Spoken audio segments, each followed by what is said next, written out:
Olá, moçada do LAC Concursos.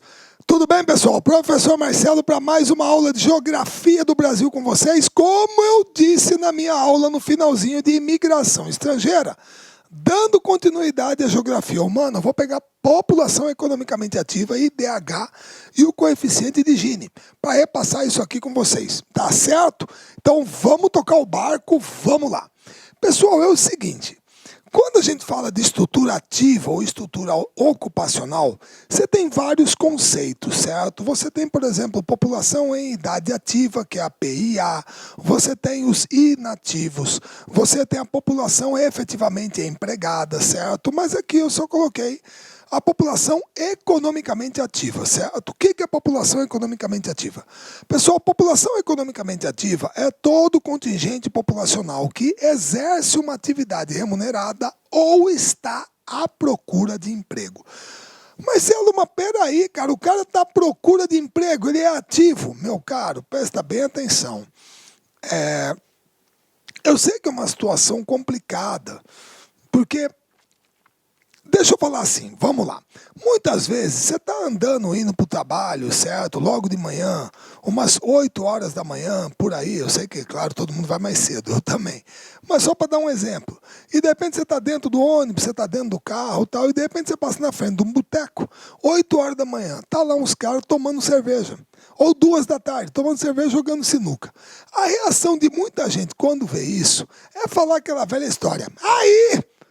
por que o Brasil não vai pra frente? Bando de vagabundo, tal, você não quer, desocupado, tal. Meu cara, eu entendo o que você está falando. Todo mundo entende. É claro que entendemos isso. Mas presta bem atenção. Gente, nos últimos tempos, algumas pessoas aqui no Brasil pegaram a mania feia de ir para qualquer coisa, querer ficar apontando o dedo e ditando regra para os outros. Você entendeu? Dá vontade de virar e falar assim, escuta, vamos brincar de cuida. Cada um cuida da sua. Marcelo, uma vagabunda. Meu caro, enquanto nós estamos dormindo em casa, ainda vamos acordar para trabalhar, 4 horas da manhã tem gente que está descarregando verdura na feira. Tem gente que está lá descarregando o caminhão para vender verdura, tal. Tem gente que está trabalhando, tem gente que está trabalhando de vigia. Que hora que dorme a turma que trabalha no aeroporto de madrugada? E aí? Então, muitas vezes, pessoal, o horário que o cara tem para tomar uma cervejinha é aquele, não significa que ele é um vagabundo, certo? E outra, gente, desocupado não pode ser sinônimo de vagabundo, porque nós pegamos, ele é um desocupado, esse é um desocupado. Pessoal, desligado é o que não está ligado. Desatento é quem não é ou não está atento. Desocupado é quem não está ocupado. Agora, eu sei que todos nós aqui conseguimos provar que tem no Brasil efetivamente gente que parece pouco afeita ao trabalho. Eu entendo isso, malandro, sei lá o quê. Mas você não vai querer provar para mim que a maioria está desocupada porque quer. Porque quer? Está vivendo do quê? De brisa? Não é assim. Então, se o cara está à procura de emprego, ele é economicamente ativo, só que ele está desempregado, desocupado. E aí? E aí, nós temos que trabalhar a questão do porquê. E você tem várias explicações. Vamos lá. Eu vou começar aqui de trás para frente, certo? Beleza? Então, vamos lá. Vamos olhar de frente para trás. Desemprego sazonal. Se alguém falar para mim que sazonal vem de sazon, eu vou brigar com você. Tem nada a ver com tempero. Presta bem atenção. Todo mundo se lembra que sazonal vem de season. Período, época, estação, temporada, né? No inglês. Gente, presta bem atenção. É surpresa para alguém que provavelmente em dezembro, janeiro, fevereiro, a quantidade de pessoas empregadas em bares, restaurantes, hotéis, em Salvador, Recife, Fortaleza, aumenta. Alguma surpresa? Não, Marcelo, alta temporada, praia, Salvador, carnaval, sei lá o que, turista, aumenta. E aí quando termina a alta temporada, Marcelo, aí demite o cara. É temporário. Ali no período ali, Marcelo, que nem a contratação em shopping, em festa de final de ano. Exatamente, pô. Certo? Então tem uma época do ano que você trabalha. Terminou ali o período, pô, você está desempregado, boia fria. Certo? Tem um período para você trabalhar, entendeu? Agora, o desemprego também pode ser friccional ou normal. Marcelo, friccional ou normal, como é que é isso? Gente, todos nós aqui conhecemos pessoas que em determinado momento foram essas pessoas ou essa pessoa que pediu demissão. Ela pediu demissão. Ela pediu. Para quê? Não, eu vou fazer um MBA, não, eu vou estudar para concurso, não, eu vou fazer uma capacitação para buscar um emprego melhor. Isso é absolutamente normal. Acontece. Talvez esteja acontecendo ou já aconteceu com alguns de vocês que me veem. Estão me vendo, você pediu demissão, eu vou me dedicar a isso aqui, vou fazer o concurso, vou passar e vou melhorar. Pronto! Isso é friccional ou normal.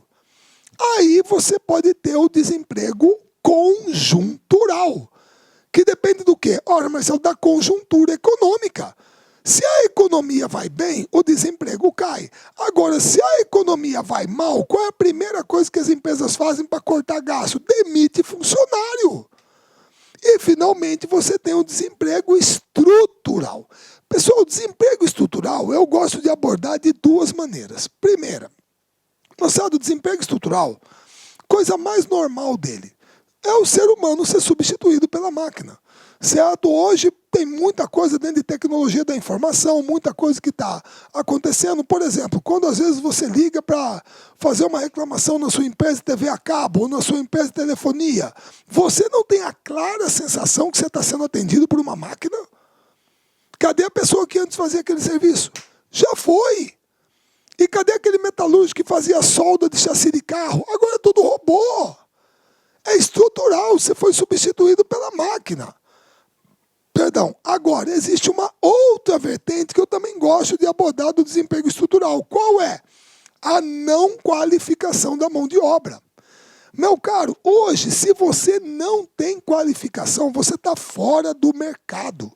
Se você quer trabalhar numa empresa de construção civil, como assentador de piso, pintor, você tem que ter curso no SESI, no Senai, tem que ter curso. Você tem que ter qualificação. Senão você está fora. Isso é desemprego estrutural. Certo? Eu gosto de abordar essas duas vertentes. A substituição, a automatização, certo? Na linha de produção, nos serviços, certo? As novas tecnologias e a não qualificação da mão de obra. Então essas são as possibilidades que a gente tem. Desemprego estrutural, conjuntural, friccional ou normal e sazonal. Certo? Aí tem uma outra coisa. Pessoal, quando a gente fala dos setores da economia, muito cuidado, eu vou pedir isso, para você não confundir isso aqui com isso aqui, que a gente vai chegar daqui a pouco. Tá? Então é assim, porque olha aqui, é muito parecido, olha aqui, ó. Primeiro setor, segundo setor, terceiro setor. E o cara fala aqui, setor primário, setor secundário, setor terciário. É parecido, mas não é a mesma coisa. Então vamos lá. Na economia, quem é o primeiro setor? Pessoal, o primeiro setor é tudo aquilo que pertence ao Estado, é o aparato estatal.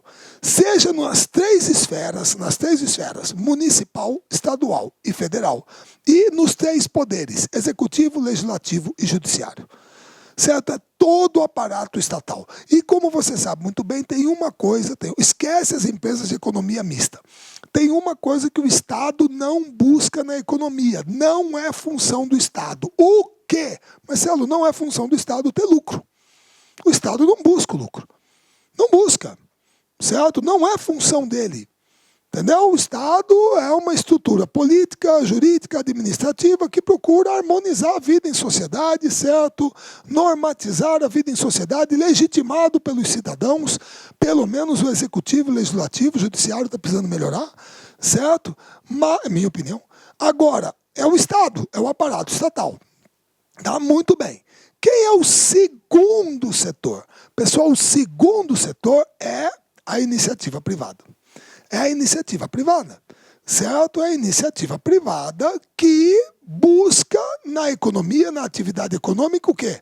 Mediante o investimento em alguma atividade econômica, eu busco o quê? O lucro.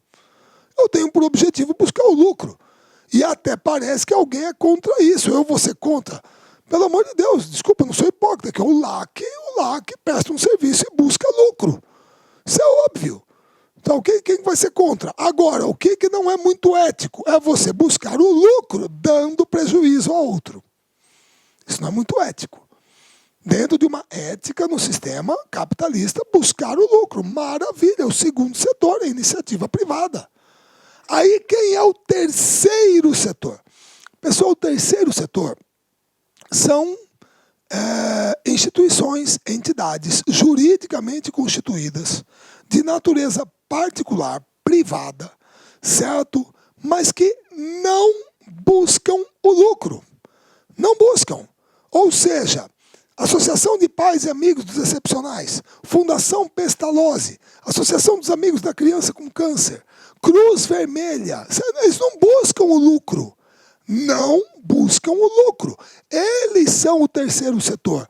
Entidades assistenciais, instituições filantrópicas, ONGs, esses são o terceiro setor. E algumas bibliografias ainda trazem o quarto setor. E o que seria o quarto setor? A economia informal. A economia informal, que para o governo não existe. Não tem carteira assinada, não tem CNPJ, não tem alvará, não tem nada. Esse seria o quarto setor. Beleza? Muito bem. Agora presta atenção. Isso aqui é uma coisa. Isso aqui é outra. Essa aqui é a teoria dos três setores do Colin Grant Clark. Eu também tenho que dar um crédito aqui para o Jean Forrastier, que é francês. Certo? Mas eu botei ele aqui, australiano, se eu não me engano. Tá? Como que é a teoria dos três setores? Dividimos a economia em três setores. Quais são? Primário, agropecuária e extrativismo. Secundário é a indústria. Terciário, comércio e a prestação de serviços. Certo? Para você analisar onde a população economicamente ativa está empregada. Certo? Beleza? Então nós não podemos confundir isso aqui. Primeiro setor, segundo setor, terceiro setor é diferente de setor primário, setor secundário, setor terciário. Certo? Agora, pessoal, algumas bibliografias trazem a expansão do setor terciário e aumentam, certo, essa questão dos três setores para 4, que aí você teria o setor quaternário ou terciário superior, dentro da teoria do Colin Clark e do Jean Forrastier. Esse setor quaternário ou terciário superior englobaria atividades como geração e compartilhamento de informação, certo? Telecomunicações, educação, pesquisa e desenvolvimento, planejamento, consultoria e outros serviços baseados no conhecimento. A galera de TI estaria aqui.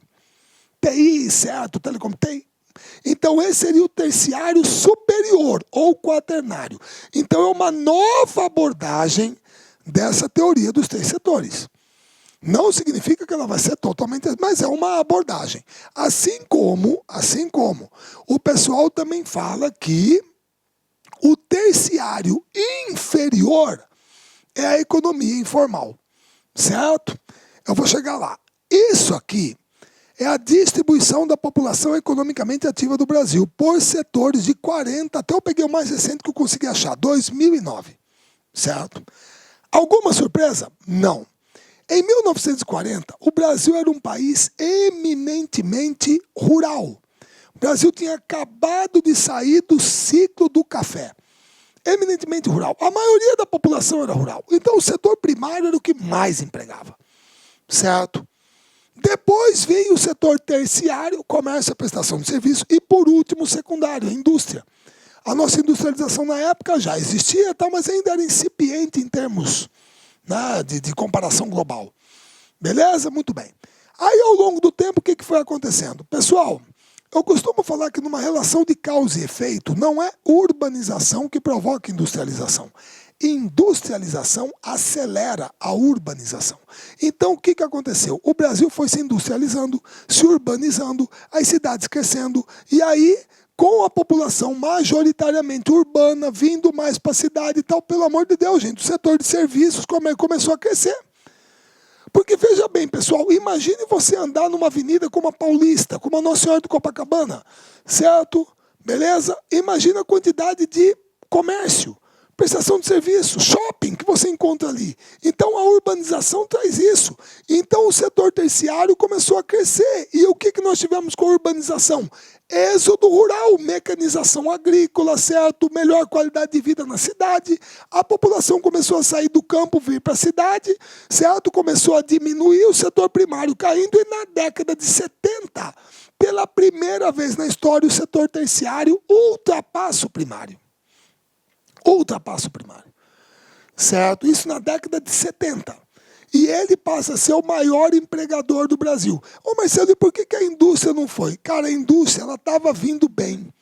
Aqui você teve o período JK, você teve o período milagre econômico no regime militar. Aí nós entramos na década perdida, olha a caída. E de lá para cá nós estamos patinando. Estamos patinando. Até porque você já ouviu falar, cara... Por incrível que pareça, a participação da indústria no PIB do Brasil, certo? Ela está voltando aos níveis de 1950. Nós estamos passando por um processo de desindustrialização muito sério. Muito sério. Você entendeu? Estamos voltando a ser um país, certo, de perfil agroexportador, commodity ou minérios. É isso, não pode ser. Nós temos que revitalizar a nossa indústria. Construção naval está em frangalho, setor petroquímico para o buque. Construção civil nem se fala.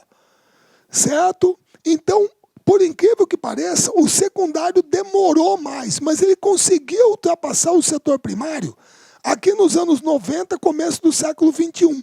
Mas principalmente porque o setor primário continua caindo. Continua caindo.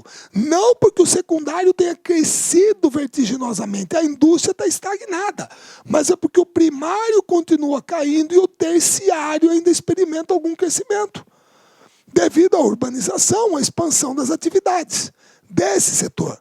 Então, hoje, pelo menos baseado aqui, se você for analisar a distribuição da população economicamente ativa, está aqui, ó. Primeiro, maior parte empregada no setor terciário, comércio e prestação de serviços.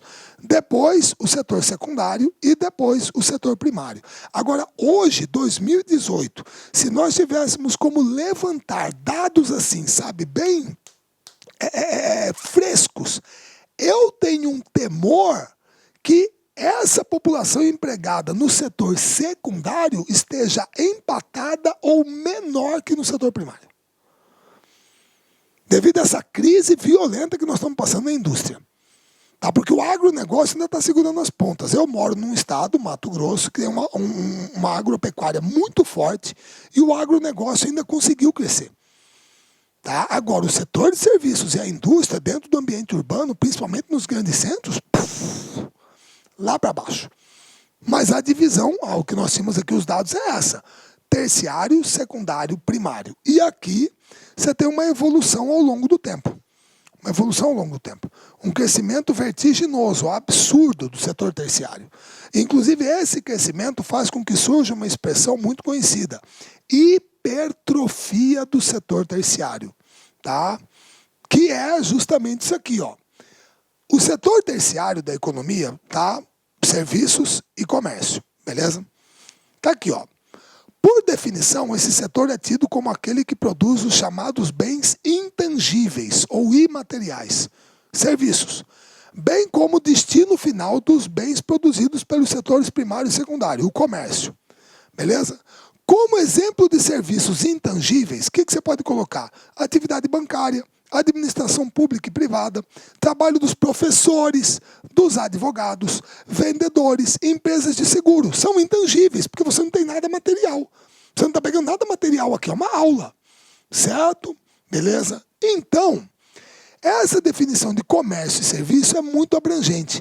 Eu coloquei alguns setores aqui, ó: comércio, turismo e lazer, educação, restaurantes, hospitais, bancos e consultorias, transporte e serviço de entrega, corretagem de imóveis, conserto, manutenção e assistência técnica em geral, atendimento pessoal, telemarketing, call center, serviços administrativos e jurídicos, marketing e publicidade. Tudo isso aqui é setor terciário, certo? O crescimento desse setor vem se tornando tão intenso que ocorre aquilo que nós chamamos de hipertrofia do setor terciário.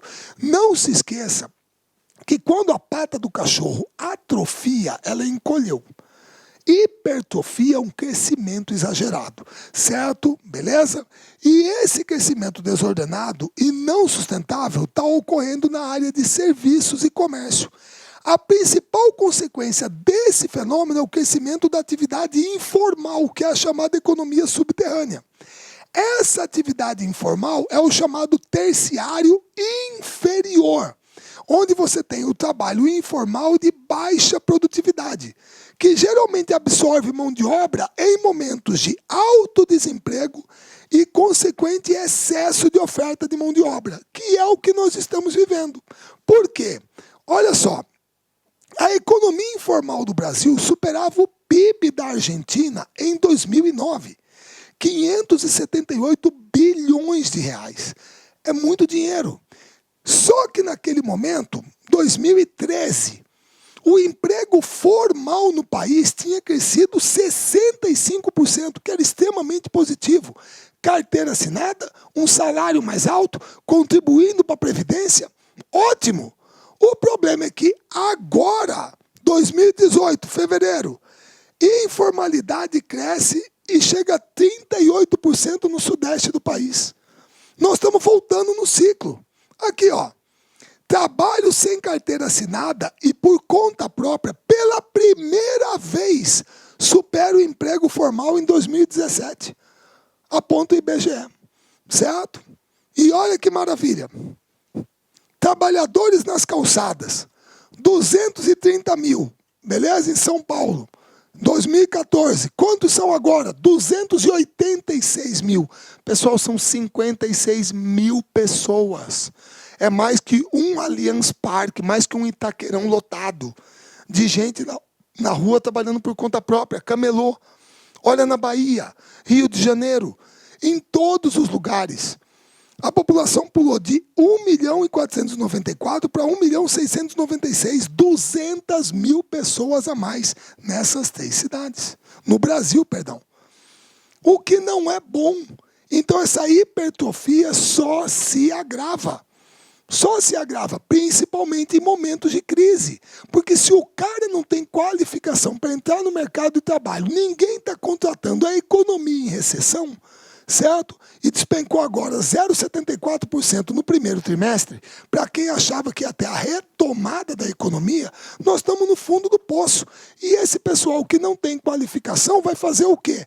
Eu vou trabalhar, doutor? É como camelô, pedalando bicicleta, vendendo salgadinho, comprando roupa em algum lugar de sacoleiro, tá? E para isso eu vou botando espetinho na porta de casa no final do dia para vender com algum refrigerante.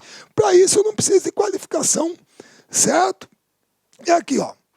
Olha que maravilha.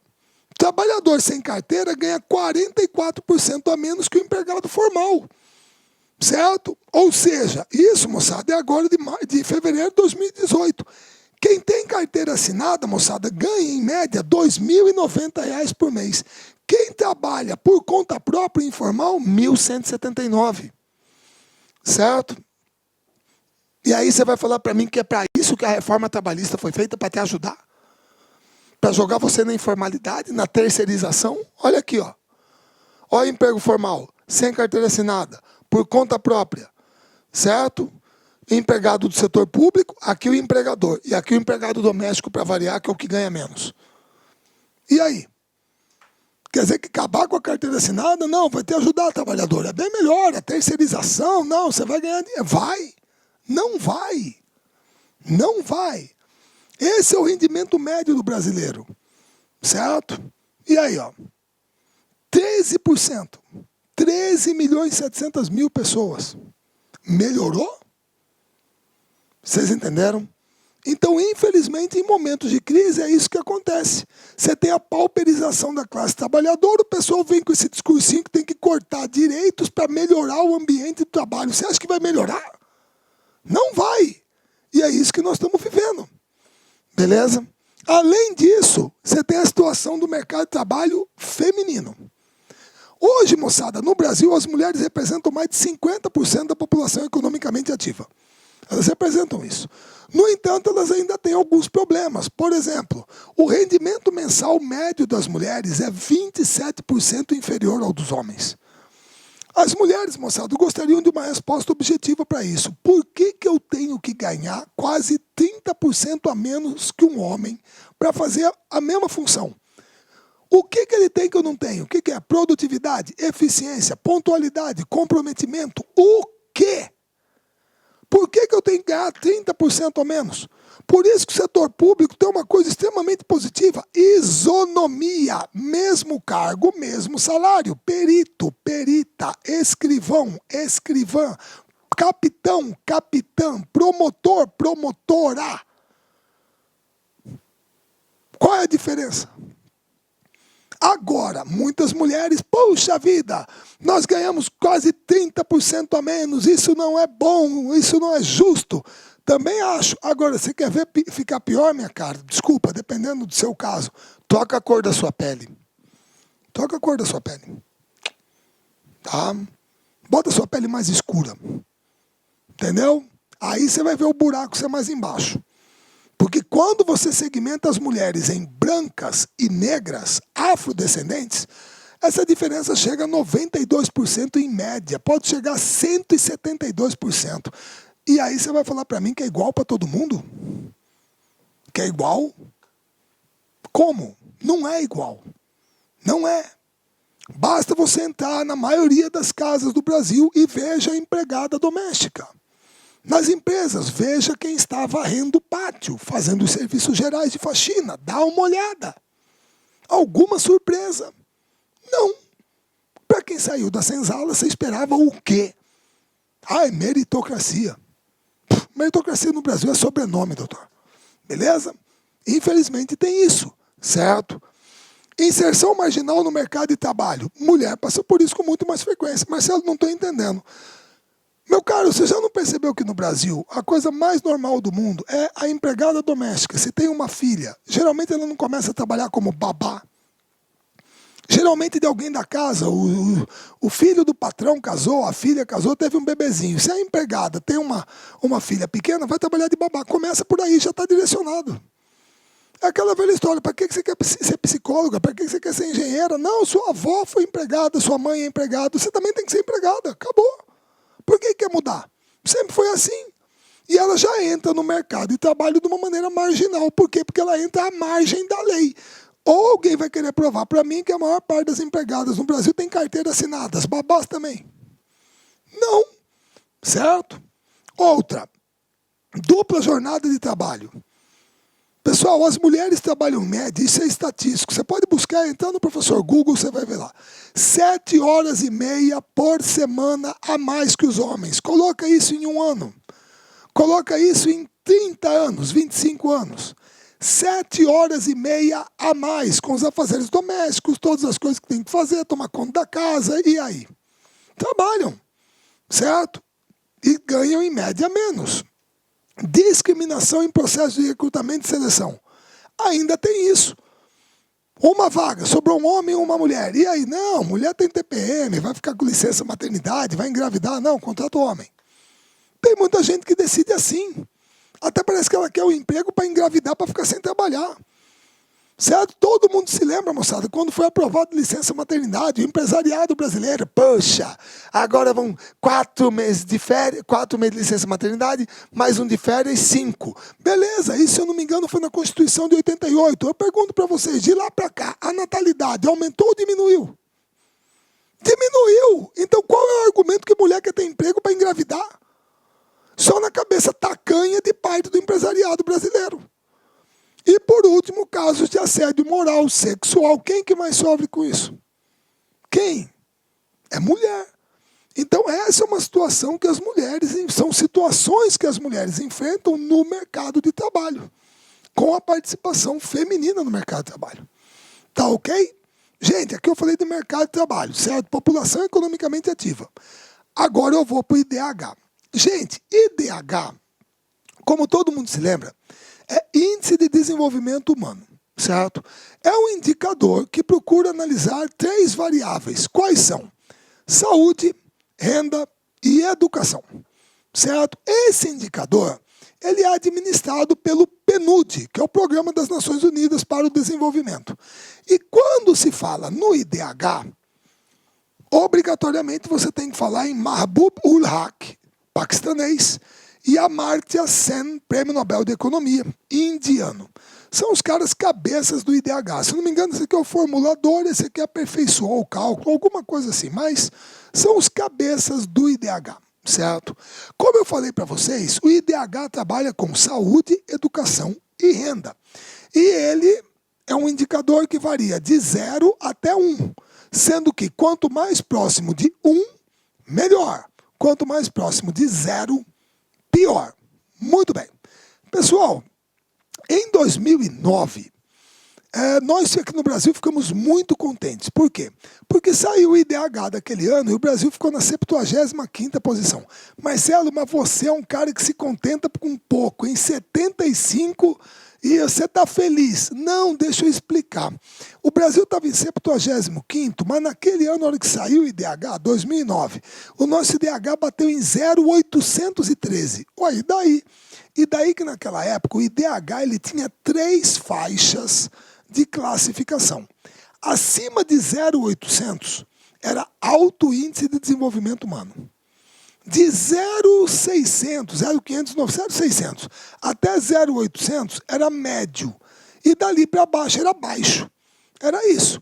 Então todo mundo, pô, Brasil 0,813, alto IDH, pô, estamos na cabeça, estamos no topo, muito bem. Só que você sabe que dura pouco a alegria, né? Por quê? Porque em 2010, o PNUD mudou a metodologia do cálculo. Mudou. E agora, o que passa a ser considerado? Gente, é claro, ninguém precisa decorar isso aqui é só para você entender a metodologia dele. O que passa a ser considerado? O indicador de saúde, qual é? É a expectativa de vida.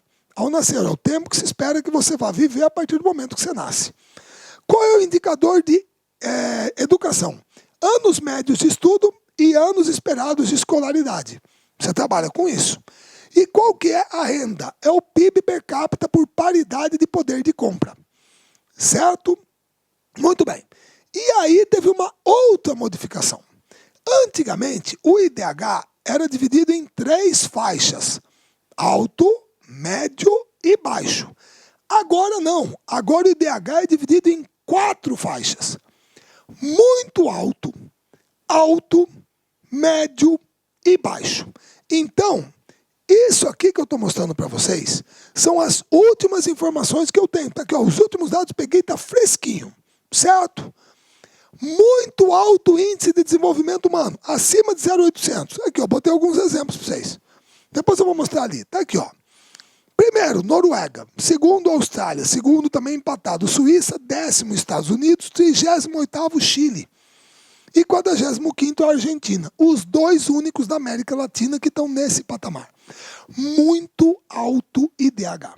Certo? Aí, você tem os países com alto IDH, que são aqueles que vão de 0,700 a 0,799. Certo? Muito alto é acima de 0,800. Tá? 0,800 para cima. Então, aqui é alto IDH. E quem que você encontra aqui? Aí, ó, 54º, Uruguai, 0,795. Tem o Panamá, 0,788. A Sérvia, a Venezuela, 0, e o Brasil está aqui, 79º, 0,754. A China é o 90º, 0,738. Ah, mas então o Brasil é considerado um país de alto índice de desenvolvimento humano? Alto índice de desenvolvimento humano. Muito bem. Médio, 0,555 a 0,699. Quem que está lá? Botsuana, África, 0,6. Paraguai, 110º, 0,693. África do Sul, 119º, 0,666. A Índia, 131º, 0,624. Quênia. Esses são de médio IDH. E aí nós temos o de baixo IDH. Abaixo de 0,555. Síria, Tanzânia, o Haiti, 163º, o Iêmen, o Afeganistão e a República Centro-Africana, o pior IDH do planeta, 0,352. 188ª posição. Pessoal, infelizmente, nessa faixa etária aqui, nessa faixa etária, nessa faixa do IDH, nossa, essa foi péssima, desculpa. Nessa faixa do IDH, certo? Cara, o que é o reflexo, né? Condicionado faixa etária, certo? Vai pela faixa etária do campo, né? Devia estar narrando o jogo. Nessa faixa do IDH aqui, pessoal, é triste falar isso, porque eu botei um exemplo da Ásia, botei um exemplo da América, botei outro exemplo da Ásia e botei outro exemplo da Ásia. Ah, mas essa aqui é Ásia? É, Iêmen, Afeganistão, Síria é Ásia, tá? Beleza? É porque o Oriente Médio é Ásia, gente, tudo bem, tá? Se bem que o Afeganistão é mais para lá. E o Haiti é a América. Pessoal, mas inegavelmente aqui, nessa faixa do IDH, inegavelmente aqui, a maior parte dos países é da África subsaariana, chamada África Negra, que fica do Saara para baixo. Porque lá em cima, né, Líbia, Egito, Argélia, Tunísia, Marrocos são países de descendência árabe, que o pessoal chama de África Branca. Tá? Então, infelizmente, os piores IDHs do planeta são da África subsaariana, inegavelmente. Tá? Beleza? Aqui eu coloquei para vocês o ranking, certo? O 79º, tá aqui, ó, Noruega, Austrália, Suíça, Alemanha, Dinamarca e Singapura. 5 primeiros, tá? Aqui, quem está perto do Brasil, México, Albânia, Bósnia, Macedônia, certo? E aqui a galera lá de baixo aí, ó, Burundi, Burkina Faso, Chad, Níger, República Centro-Africana. Só África, tá? Beleza? E aí, você tem a divisão no mundo. O azul mais escuro são os melhores, muito alto. Nós estamos aqui, nessa tonalidade, alto. Aí você tem os de médio, aqui ó, Bolívia, Paraguai, certo? África do Sul. E os de baixo IDH, tá aqui ó, você olha a África aqui ó, tudo no clarinho, certo? Muito bem. Aqui é a evolução do IDH no mundo e no Brasil. Pessoal, nesse ponto a gente não pode reclamar. Você percebe que principalmente a partir da década de 80, o IDH do Brasil evoluiu sempre acima da média mundial, sempre acima. E nós tivemos um salto bem legal, moçada, 2010, 11, 12, só que agora nós estamos estagnados. Nós estagnamos, tá? Desde 2010 ele só aumentava, aí nós estagnamos. E aqui você tem os IDHs por estado, certo? IDH de 2017. Beleza? Na cabeça está o Distrito Federal, meu estado, Mato Grosso, estava numa honrosa 9ª posição, é considerado um estado de alto índice de desenvolvimento humano. Os muito altos são Distrito Federal, unidades da Federação, Distrito Federal, São Paulo e Santa Catarina, e infelizmente os de pior IDH, certo? Alagoas, Pará, Piauí e Maranhão. Pessoal, é bom lembrar que aqui tem um dado positivo, acho que a gente tem que falar. Historicamente, Maranhão e Alagoas sempre tiveram aqui na rabeira. Certo? O Maranhão conseguiu superar o Pará e o Piauí, certo? Maranhão parece que o pessoal está fazendo um bom trabalho lá, entendeu? Mas, infelizmente, os estados aqui do Nordeste e alguns da região Norte são os que apresentam os piores IDHs do Brasil. Se fosse colocado lá na faixa do IDH, seria um IDH o quê? A partir daqui, ó, Sergipe, Maranhão, Piauí, Pará e Alagoas, IDH médio. Da Paraíba até aqui, no Paraná, um IDH alto, e esses três muito alto. Certo? Aí eu coloquei também o IDH das regiões metropolitanas, tá? Do Brasil. Beleza? O último dado que a turma teve. Você dá uma olhada, tem os IDHs por região metropolitana, as melhores. Tá certo? E aqui, as melhores cidades do Brasil para se viver de acordo com o IDH. Certo? Segundo esses dados aqui, a melhor cidade, certo? É São Caetano do Sul, em São Paulo. 0862 é um IDH muito alto. Você vai ver que boa parte dessas cidades que estão aqui, moçada, os melhores IDHs do Brasil, são cidades muito pequenininhas, mas que a qualidade de vida é excepcional. Tá? Quando eu falo muito pequenininhas, desculpa, eu vou falar assim, médias. Algumas têm 100 mil habitantes, 80 mil, 150 mil, por aí. As grandes metrópoles não ficam muito por aqui, não. Algumas exceções só. Tá certo? Beleza? E outra, agora também tem um índice que foi criado, se eu não me engano, chamado IBEU, que é Índice de Bem-Estar Urbano. Esse é um outro índice que também está balizando a questão da qualidade de vida nos centros urbanos no Brasil. Então não é só o IDH, tá? Não é só o IDH. Tem esse novo índice, mas na comunidade internacional, né, coordenado pela ONU, o IDH é a referência. Agora, além do IDH, você tem o coeficiente de Gini. Pessoal, o coeficiente de Gini é um coeficiente criado por um matemático estatístico italiano chamado Corrado Gini, isso em 1912, em que ele publicou um documento chamado Variabilità e Mutabilità. Certo? Beleza? Esse coeficiente de Gini, ele pode ser usado para medir a desigualdade na distribuição de qualquer coisa. Se você quiser analisar a desigualdade na distribuição do feijão, a desigualdade na distribuição dos passes num jogo de futebol, certo? Ele pode ser usado para qualquer coisa. Só que o pessoal usa o coeficiente de Gini para analisar a desigualdade na distribuição da renda. A desigualdade na distribuição de renda.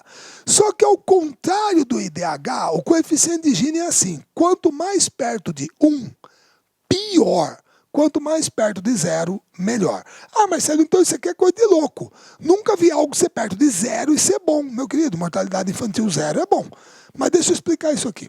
Suponha que nós estejamos numa sala com 50 pessoas e o coeficiente de Gini seja 0. O que significa isso? Significa que todos nós ganhamos absolutamente a mesma coisa. A diferença entre nós é 0. Pronto, é igualdade absoluta. Agora, suponha que 50 pessoas na sala, o coeficiente de Gini seja 1. O que significa isso? Significa que uma pessoa só tem toda a riqueza, o resto não tem nada. Os outros 49. É a desigualdade absoluta, certo? Então é assim que o coeficiente de Gini trabalha. E o gráfico que representa o coeficiente de Gini é a chamada curva de Lorenz, certo? Beleza? É a curva de Lorenz. Marcelo, por que aqui está a distribuição perfeita da renda? Porque aqui seria, ó, 50% para 50%. Tá? Equivaleria população e renda. Seria 1 para 1. Certo? Metade da renda, metade da população. Ficaria 1 para 1. Certo? Beleza? Agora, aqui eu coloquei para vocês duas situações para você entender.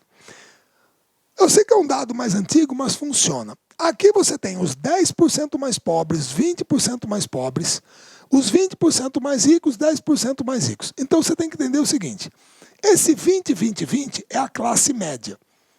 Aqui estão os 20% mais ricos, 20% mais pobres. E aqui os 10% mais ricos e os 10% mais pobres. Então aqui tem 100%, 20, 40, 60, 80, 100. Só que aqui eu estou separando os 10% mais ricos e os 10% mais pobres. E eu peguei o caso de quem? Da Suécia.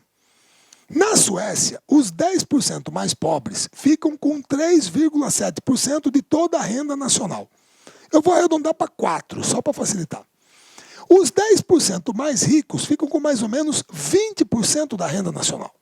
Então aqui é 4, aqui é 20. Então os 10% mais ricos na Suécia são 5 vezes mais ricos que os 10% mais pobres. 5 vezes 4, 20. Beleza. Aí eu peguei o caso do Brasil. Os 10% mais pobres no Brasil ficam com aproximadamente 1% da renda nacional. 1%. E 0,9%. E os 10% mais ricos ficam com aproximadamente 48% da renda nacional. Isso significa que os 10% mais ricos são 48 vezes mais ricos que os 10% mais pobres. 10%. Que seriam mais ou menos, hoje, 208 milhões de habitantes, 20 milhões de pessoas, certo? O que eu pergunto? Estão reclamando do quê? 48 vezes mais ricos. Agora, como vocês estão vendo, o coeficiente de Gini no Brasil, nos últimos anos, consistentemente decrescente. Espera aí, Marcelo, se o coeficiente de Gini está caindo, significa que a distribuição de renda melhorou. Exatamente. Porque se ele se aproxima de 0, é melhor. Se ele se aproxima de 1, é pior. Marcelo, mas 0,48 ainda está alto. Porque os países que são líderes nesse ranking aqui, Suécia, Finlândia, Noruega, para variar, Canadá. Quanto que é o coeficiente de Gini lá? 0,22, 0,25. O nosso é 0,49. Está ali, 2014. Certo? E aqui, uma coisa que ninguém fala, que é do relatório da ONU. Quais são os países que fizeram mais progressos na elevação dos padrões de vida entre 2006 e 2011? Primeiro lugar, Brasil. Brasil. Essa é uma coisa que ninguém fala, certo? Beleza? Países que mais fizeram progresso na elevação do padrão de vida. Primeiro, no mundo inteiro. Depois vem Angola, Albânia e tal. Quer dizer o quê? Que estava ruim? E aí você vê isso. Pirâmide social. 2003, 2011, 2014. Quantos brasileiros pertenciam às classes A e B? 13 milhões de pessoas. 13 milhões. Certo? Em 2014, 29 milhões. Mais do que dobrou. Quantos brasileiros pertenciam à famosa classe C? 65, 66 milhões. 2014, 118. Quase dobrou. Quantos brasileiros estavam nas classes D e E? 96 milhões. 2014, 48. Caiu pela metade. Não estava ruim, certo? Agora tá. Pessoal, isso aqui é 2016, aqui é 2017. Classe A, certo? 13,1, caiu para 12,8. Classe B, 64 para 63,9. Classe C, 81,7, 82,8. Classe D, 28,8, 28,3. Classe E, 17,7 para 19,1. Ou seja, qual foi a única que aumentou assim consistentemente? 7,9%. Certo? A classe E. Lembrando que o critério é esse, moçada. Classe A é você ter uma renda per capita acima de R$ 3.566 por cabeça em casa. B, de 1.009 a 3.566. C, de 369 a 1.003. D, de 179 a 368. E E, até 178. Renda per capita. Ou seja, nós empobrecemos. Nós empobrecemos. Caímos. Certo? Beleza? O nosso padrão de vida piorou. 17,7 milhões de pessoas para 19 milhões de pessoas. Aumentou o quê? Quase 2 milhões. Que abandonaram essas classes e foram para a classe E. Certo? E a desigualdade piorou em 4 das 5 regiões do país em 2017. Não é uma notícia boa. O coeficiente de Gini vinha seguidamente em queda e agora nós estamos tendo uma reversão do ciclo. Certo? Os ricos receberam 36 vezes acima do que ganham os pobres em 2017. Ah, Marcelo, mas antes era 48, exato, mas porque naquele período a desigualdade diminuiu. Agora, veja bem, moçada, significa que uma família pobre ganha R$ 1.000 por mês e a outra ganha 36 mil. Não dá para ser feliz com 36 mil por mês? Eu acho que dá. Dá para mim que eu sou feliz. Muito. Certo? Pobreza extrema dispara em São Paulo 35% em um ano. Em um ano. E pensar que 2015, 3 anos atrás, segundo o Banco Mundial, a pobreza extrema praticamente está erradicada do Brasil.